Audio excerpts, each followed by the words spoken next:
Have you worked with like with someone famous? Like, Um, so I'm gonna tell you I'm not gonna say I work with someone famous, but being in in college and being I went to Ole Miss, so a big school like that. I've worked with athletes who've been drafted to the NFL and stuff like that. So I've interviewed those athletes. Um, that's probably my biggest. I guess I'll say biggest celebrity. Some of those guys that were interviewing are now in the NFL or retired from the NFL, so they're considered celebrities, I guess. But they weren't at the time when I interviewed them. If that makes sense. it's sometimes, it's sometimes rare to work with someone who is actually famous. Because my cousin, he's a photographer and he makes little music videos for people. Well, Okay. he's actually famous. But Yeah. he's someone who has talent, someone who actually works in the music industries. Okay. So yeah, How long has your cousin been into that? he's been doing it for like I don't know, like I guess 20 years. He's in, Yes, cash journalism. So, my background with film was more like doing news stories. Um, and I kind of grew as I got older and as I got closer to graduation. I kind of grew, started dabbling in film. So, a lot of stuff with film, I kind of took from what I learned in broadcast journalism and just kind of build upon that. So some of it I taught myself, um, but the foundation was built from doing those news stories. I used to have to go across campus. I used to have to email people, ask them for interviews. Then I'll have to go out with the camera and film B-roll, and then I have to cut it up. Then I have to do my voice track. So it was it was fun, but it was a lot of work too. You know. you, which one would you love to do the most? Like, would you rather do football or continue on with the making videos and stuff? Um, don't get me wrong, I enjoy football. And that was always my plan A. To be in the NFL. But I want you to think of it like this: if I played 10 years in the NFL after I graduated college, I would be 32, 33 years old. And that's how I retire at 10 years, which most people don't make 10 years. But if I retired at 10 years, I was blessed to play for 10 years. I would still be 32, 33 years old. And I still have the rest of my life to do something else, right? So for me, doing videos, doing things in the film industry, teaching, this content is more fulfilling to me. Right? When I see you guys learning and you guys making your videos and you making your creation and they're improving, that's good enough for me.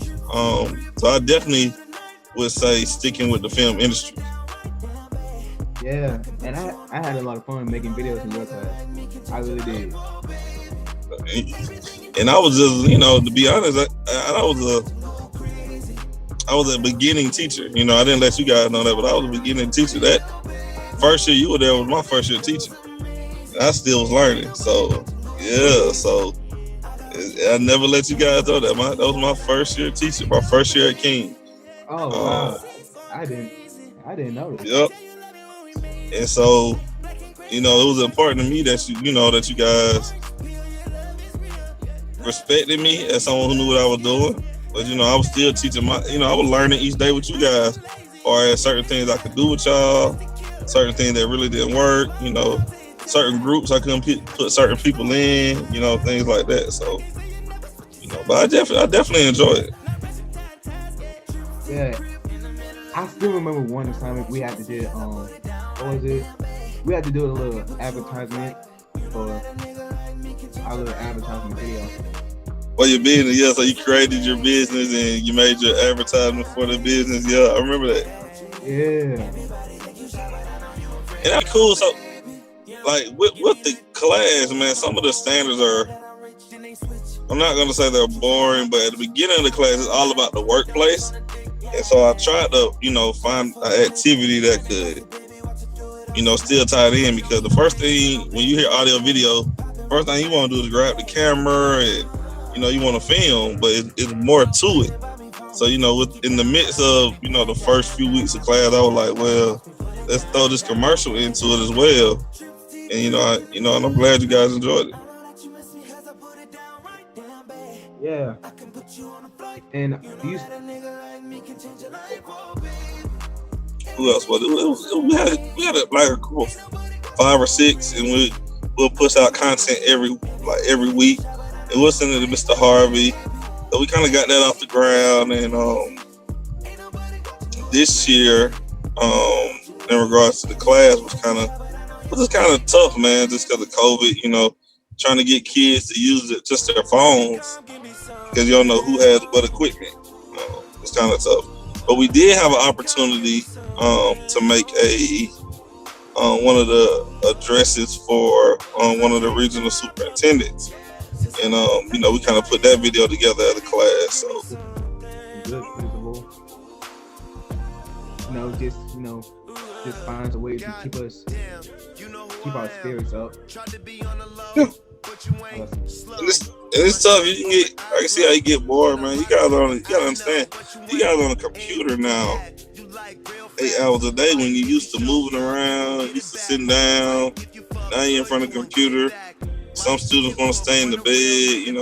It's tough. And us teachers, we understand it's tough for you guys this year. But you can push through. It's a level of responsibility that comes with it, because you have freedom. There's some kids who struggling, and that's just being honest, probably in every school, because it's tough. The freedom. So when a teacher do not a sermon, when a teacher do a presentation or a lecture, and they don't say nothing else about that lecture, you still expect to, know the lecture.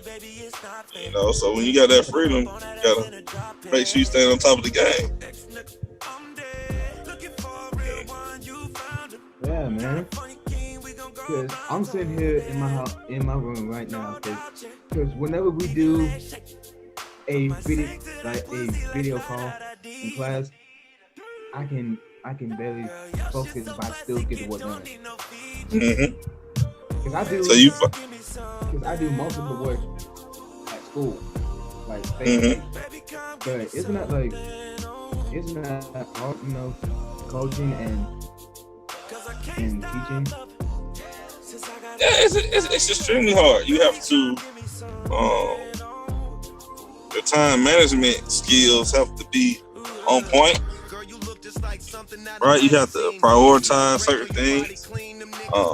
Teaching is my main job, so I have to make sure I take care of administrative things first, and I have to make sure I still put enough time into football for my players as well, because they depend on us. As we talk, I'm learning a whole lot more. Yeah. And that's what life is about, learning. You should try to learn something new every day. Well, it's mostly just like, it's about the journey, not the destination, all that stuff. And whatever you do, fall in love with the process. It's the hardest part. Good luck to you and your family and your master's degree. Appreciate you, man. Good luck in school, graduation, and I wish you much success, man.